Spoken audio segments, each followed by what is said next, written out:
अस्सलामुअलैकुम। Tele school के इस एजुकेशन प्रोग्राम में खुशामदीद। ये प्रोग्राम टीवी पर हुकूमत पाकिस्तान और सबक फाउंडेशन की शराकत से पेश किया जा रहा है। इसके लेसन्स पाकिस्तान के तमाम तालीमी बोर्ड बशमूल कैम्ब्रिज के सिलेबस के मुताबिक तैयार किए गए हैं, जिसमें एजुकेशन कंटेंट सबक फाउंडेशन प्रोवाइड कर रही है। सबक फाउंडेशन की वेबसाइट sabak.pk पर केजी से 12वीं जमात तक वीडियोस और प्रैक्टिस टेस्ट बिल्कुल मुफ्त दस्तयाब हैं। आज के इंग्लिश लेसन में राइटिंग स्किल्स में से लेटर राइटिंग के टॉपिक को कवर किया जाएगा। ये टॉपिक पाकिस्तान के तमाम तालीमी बोर्ड्स और कैम्ब्रिज में क्लास 10 के कोर्स में मौजूद है। इस वीडियो लेक्चर की मदद से जो मकसद हम हासिल कर सकेंगे वो ये है कि आप सीख सकेंगे पहचान और इस्तेमाल मुख्तलिफ किस्म की लेटर टाइप्स और उनके फॉर्मेट का। आज के इंग्लिश के लेसन और इससे मुंसलिक वीडियोस को घर बैठकर देखने के लिए आप sabak.pk की वेबसाइट पर जा सकते हैं। यहाँ पर तमाम बोर्ड्स की 9वीं से 12वीं जमात तक इंग्लिश के सारे टॉपिक्स पर वीडियोस और प्रैक्टिस टेस्ट्स बिल्कुल मुफ्त मौजूद हैं। इनके ज़रिए आप अपने कॉन्सेप्ट्स को पुख्ता करके इम्तिहानात में शानदार नंबर हासिल कर सकते हैं।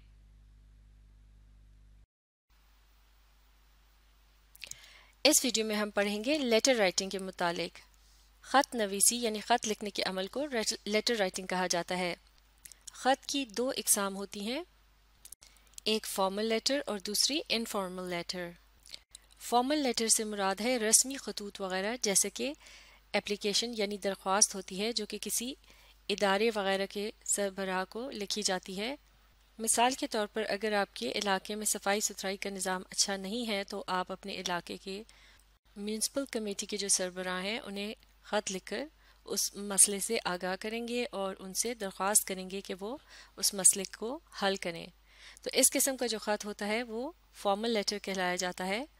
ये इसमें टू द पॉइंट बातें लिखी जाती हैं, यह खासा मुख्तसर होता है। इसके अलावा इसमें जो अल्फाज का चुनाव होता है या बात करने का अंदाज़ होता है वो भी बिल्कुल सीधा सादा और पुरतकल्लुफ़ होता है, यानी उसमें किसी किस्म की भी बेतकल्लफ़ी वगैरह का अंदाज़ अपनाया नहीं जाता, जैसे कि दोस्तों को या अपने वालदैन वगैरह या फिर बहन भाइयों वगैरह को जो खतूत लिखे जाते हैं उसके मुकाबले में ये ख़त जो होता है ये सिर्फ उस मसले के मुतालिक बात करता है जिसका हल तलाश किया जा रहा होता है या जिस सिलसिले में मदद मांगी जा रही होती है। जबकि इसके मुकाबले में इनफॉर्मल लेटर जो होता है यानी एक गैर रस्मी ख़त, ये वालदैन बहन भाइयों दोस्तों या किसी भी और आपके जानने वाले शख्स को आप लिखते हैं और इसमें जो अल्फाज का इस्तेमाल किया जाता है या अंदाज़ अपनाया जाता है वो खासा बेतकल्लुफ़ होता है, क्योंकि इसमें ज़ाती नौइयत की जो बातें हैं उनके मुतालिक भी लिखा जा सकता है, बल्कि ये फॉर्मल लेटर के मुकाबले में खासा तवील भी हो सकता है यानी लंबा भी हो सकता है। तो ये तो वो बातें हैं जो कि फॉर्मल और इनफॉर्मल लेटर के दरमियान मुख्तलिफ हैं, लेकिन एक बात जो इनमें एक जैसी है वो है इसका फॉर्मेट। जैसे कि यहाँ आप देख सकते हैं, मिसाल के तौर पर एक पेज यानी सफ़ा सा दिखाया गया है जिस पर एक ख़त लिखा है और ख़त के अंदर जिन अहम चीज़ों को शामिल किया जाता है उन्हें यहाँ हाईलाइट किया गया है मुख्तलिफ रंगों में। इन्हें हम एक एक करके डिस्कस करेंगे।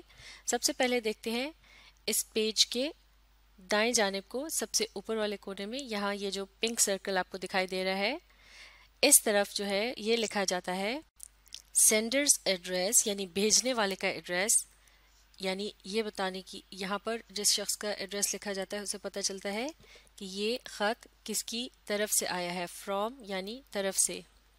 इस एड्रेस को लिख लेने के बाद बाएं जानिब को यानी सफ़े की दूसरी तरफ उससे ज़रा नीचे लिखा जाता है, जैसे कि यहाँ दिखाया गया है इस पर्पल कलर के सर्कल में, रिसीवर्स एड्रेस यानी ये ख़त किसको भेजा जा रहा है, टू यानी किसके लिए है। और फिर जब इस एड्रेस को मुकम्मल कर लिया जाता है तो फिर इससे ज़रा नीचे और दाएं जानिब को इस तरफ को लिखी जाती है डेट यानी तारीख़, और फिर उससे ज़रा नीचे सफ़े की दूसरी तरफ यानी बाएं जानिब को ग्रीटिंग्स यानी दुआया कलमात या इब्तदाई कलमात वगैरह लिखे जाते हैं। जैसे कि डियर सर, मैडम या फिर डियर मम्मी डैडी वगैरह, जिसे भी आप ख़त लिख रहे हो उसे मुखातिब किया जाता है। तो एड्रेस, डेट और ग्रीटिंग्स के बाद ख़त का बाकी का जो हिस्सा है जिसमें बाकी की तमाम बातों को लिखा जाता है, जो भी बातचीत करनी होती है, इसके अंदर मुख्तलिफ आइडियाज़ को मुख्तलिफ पैराग्राफ्स में लिखा जाता है और ये बनाता है ख़त की बॉडी। इसके बाद ख़त जब मुकम्मल हो जाता है तो उसके आखिर में अलविदाई कलमात का इस्तेमाल किया जाता है, जैसे कि योर्स सिंसियरली यानी आपका मुखलिस, या फिर योर्स फेथफुली यानी आपका ताबेदार, या फिर अगर कोई इनफॉर्मल लेटर हो तो उसमें योर फ्रेंड या योर सन डॉटर, जो भी आपका ताल्लुक़ हो लिखने वाले के साथ जिसको आप ख़त भेज रहे हो, उसी हिसाब से आप यहाँ पर इख्तितामी कलमात को लिखते हैं।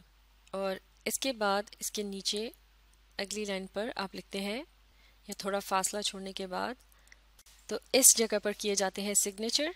और चूंकि आम तौर से सिग्नेचर जो है इनमें ठीक तरह से नाम को पढ़ा नहीं जा सकता, लिहाजा इसके नीचे बहुत ज़रूरी होता है कि आप अपने नाम को अलग अलग लेटर्स में सफाई के साथ लिखें, ताकि ख़त मौसूल करने वाले को ये पता चल सके कि ये ख़त किसने लिखा है।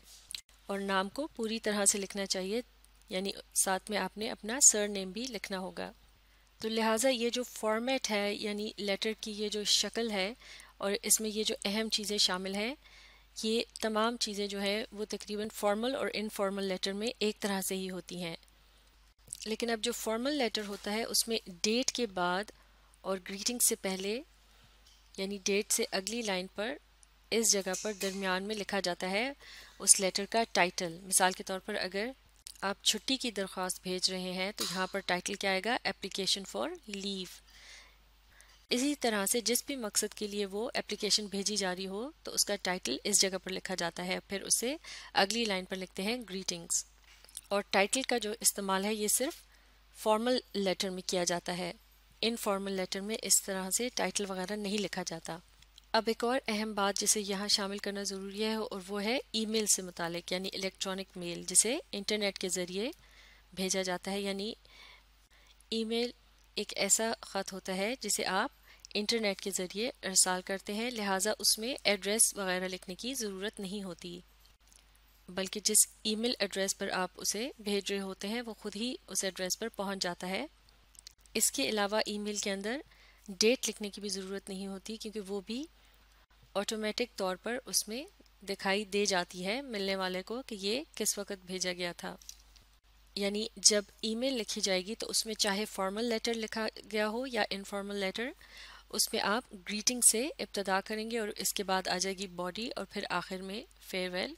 इसके अलावा वहाँ हैंड रिटन सिग्नेचर की भी गुंजाइश नहीं होती, क्योंकि ये एक इलेक्ट्रॉनिक लेटर होता है, यानी जिसे आप टाइप करते हैं। लेकिन बाज़ औक़ात कुछ लोग अपनी सिग्नेचर के इमेज को वहाँ पेस्ट कर देते हैं, लेकिन अगर आपने अपने सिग्नेचर के इमेज को इस्तेमाल करना है तो फिर उसके नीचे आपको अपने नाम को सफाई के साथ खोलकर ज़रूर लिखना होगा। यानी सबसे आखिर में आप अपने पूरे नाम को अलग अलग लेटर्स में टाइप करके लिखेंगे। जबकि अगर आप अपने ख़त को दस्ती अरसाल कर रहे हैं, यानी वो हैंड रिटन और हैंड पोस्टेड लेटर है, तो फिर उसमें आप एड्रेसेस को भी ज़रूर शामिल करेंगे और डेट भी लिखेंगे। एड्रेस लिखने के लिए सबसे पहले हाउस नंबर लिखा जाता है, यानी इस तरह से आप हाउस नंबर लिख के इसके बाद यहाँ आपका जो भी हाउस नंबर है इस जगह पर लिख देंगे। अगली लाइन पर स्ट्रीट का नंबर लिखा जाता है, यानी गली वगैरह का जो नंबर होता है। इसके बाद यहाँ लिखा जा सकता है सेक्टर का नंबर, और फिर उसके बाद अगली लाइन पर लिखा जाएगा शहर का नाम। मिसाल के तौर पर अगर आप इस्लामाबाद में रह रहे हैं तो सेक्टर से अगली लाइन पर आप फिर अपने शहर का नाम लिखेंगे। इसके बाद अगर ये ख़त मुल्क से बाहर भेजा जा रहा हो तो फिर बेहतर है कि आप अपने मुल्क का नाम भी साथ में सिटी से अगली वाली लाइन पर लिखेंगे।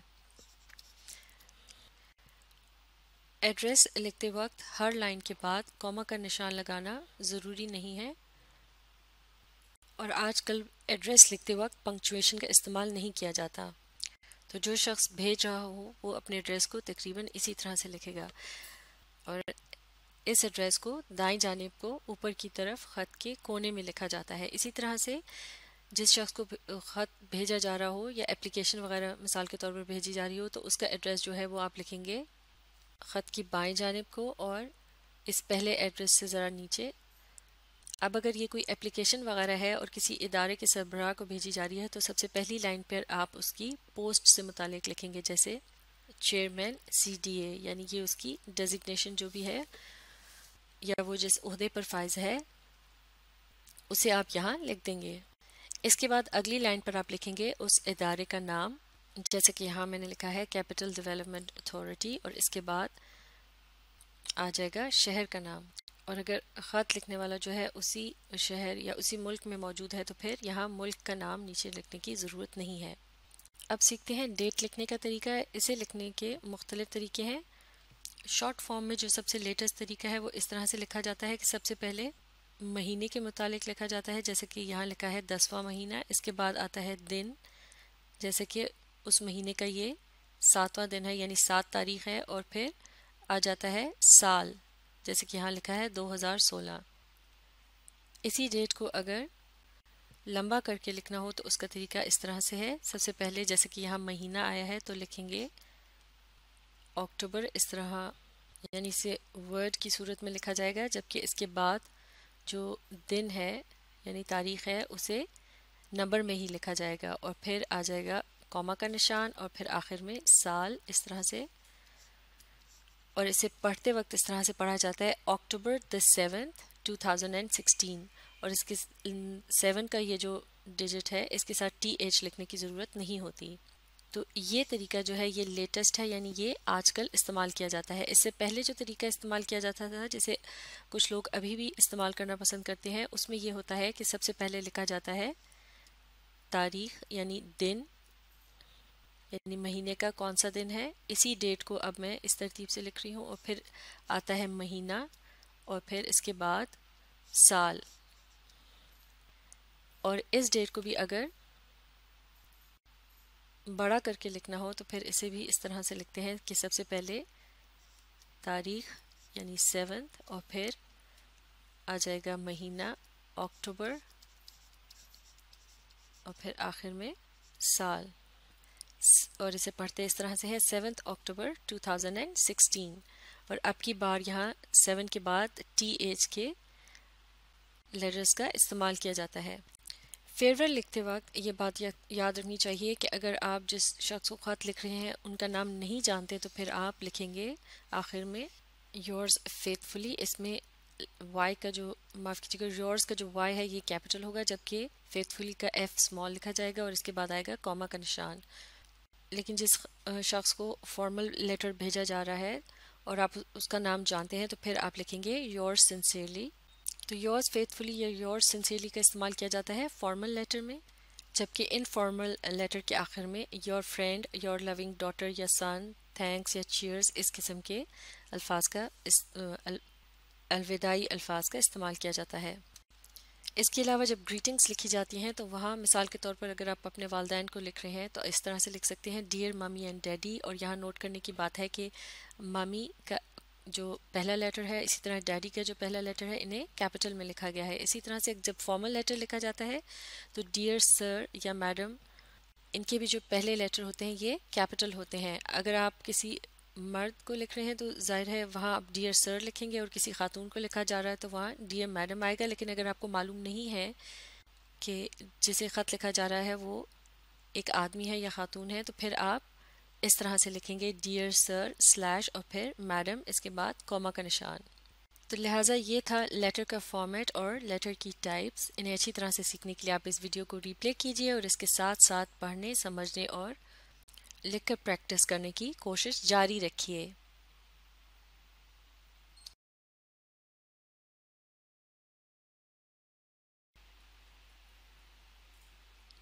इस वीडियो में हम एक खाकी की मदद से लेटर के लेआउट या फॉर्मेट को समझने की कोशिश करेंगे, यानी एक ख़त की वज़ाक़ता को समझने की कोशिश करेंगे। तो चलिए मिलकर स्टडी करना शुरू करते हैं। Your address should be displayed in the top right corner. यानी आपका ज़ाती पता जो है उसे हम लिखेंगे पेपर के ऊपर दाएं हाथ की जानिब को ज़रा ऊपर करके कोने में, जैसे कि यहाँ इस पिंक सर्कल के अंदर दिखाया गया है। तो इस जगह पर लिखना है आपने अपना ज़ाती एड्रेस। अब यहाँ पढ़ते हैं क्या लिखा है। The address of the person you are writing to should be displayed on the left just beneath your address. तो जिस शख्स को आप ख़त लिख रहे हैं उनका पता आप लिखेंगे बाएं जानिब उस जगह से थोड़ा नीचे जहाँ आपने अपना ज़ाती एड्रेस लिखा था, जैसे कि यहाँ इस पर्पल सर्कल के अंदर दिखाया गया है। यहाँ लिखा है उस शख्स का एड्रेस जिसे ख़त लिखा जा रहा है। अब आगे पढ़ते हैं। The date should be displayed just below your address on the right, यानी तारीख को लिखा जाता है ज़ाती एड्रेस से ज़रा नीचे करके दाएं जानिब को, जैसे कि यहाँ इस ग्रीन रंग के ओवल में दिखाया गया है। अब यहाँ दूसरी तरफ देखते हैं। Your greeting should be displayed on the left just beneath the date.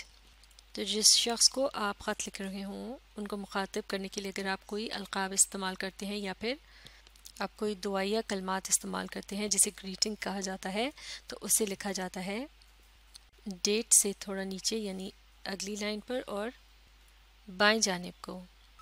इसके बाद आप ख़त में अपने बाकी के तमाम ख़यालात का इजहार करते हुए उन्हें 2-3 पैराग्राफ्स में मुकम्मल करने की कोशिश करते हैं, क्योंकि ख़त खासा मुख्तसर होता है बनिस्बत एक ऐसे या कंपोजिशन वगैरह के।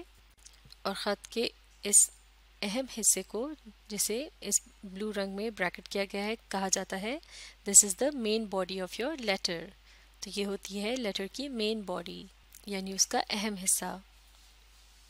तो ख़त मुकम्मल करने के बाद यहाँ इस मरून रंग के ओवल में क्या बताया गया है। This is where you sign off yours faithfully और योर्स सिंसियरली, यानी साइन ऑफ करते हुए, रुख्सत लेते हुए जब आपने अपना ख़त मुकम्मल कर लिया हो तो आप लिखते हैं योर्स सिंसियरली या योर्स फेथफुली, जैसे कि उर्दू ख़त के आखिर में लिखा जाता है आपका मुखलिस या फिर आपका दवागो। और यहाँ इस मस्टर्ड सर्कल में लिखा है this is where you sign and print your name. तो इस जगह पर आप साइन ऑफ करने के बाद ज़रा नीचे लिखते हैं बाएं जानिब को ही अपने सिग्नेचर्स, और इसके नीचे आप सफाई के साथ अपना नाम लिखते हैं। यानी प्रिंट का मतलब होता है लेटर्स को अलग अलग करके कैपिटल में लिखना, ताकि पढ़ने वाले को पता चल सके कि ये ख़त किसकी तरफ से आया है। क्योंकि सिग्नेचर अक्सर इतने लेजिबल नहीं होते, यानी उन्हें आसानी से पढ़ा नहीं जा सकता, इसलिए सफाई के साथ इसके नीचे अपने नाम को खोलकर लिखना भी ज़रूरी होता है। सिग्नेचर की तो अपनी अलग अहमियत है, क्योंकि वो एक सबूत के तौर पर लिखे जाते हैं कि ये ख़त वाकई आप ही ने लिखा है।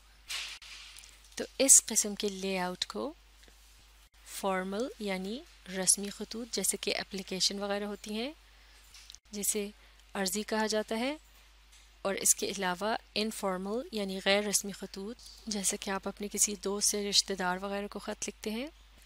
तो इन दोनों ही किस्म के खतूत के लिए इसी किस्म के लेआउट या फॉर्मेट को इस्तेमाल किया जाएगा।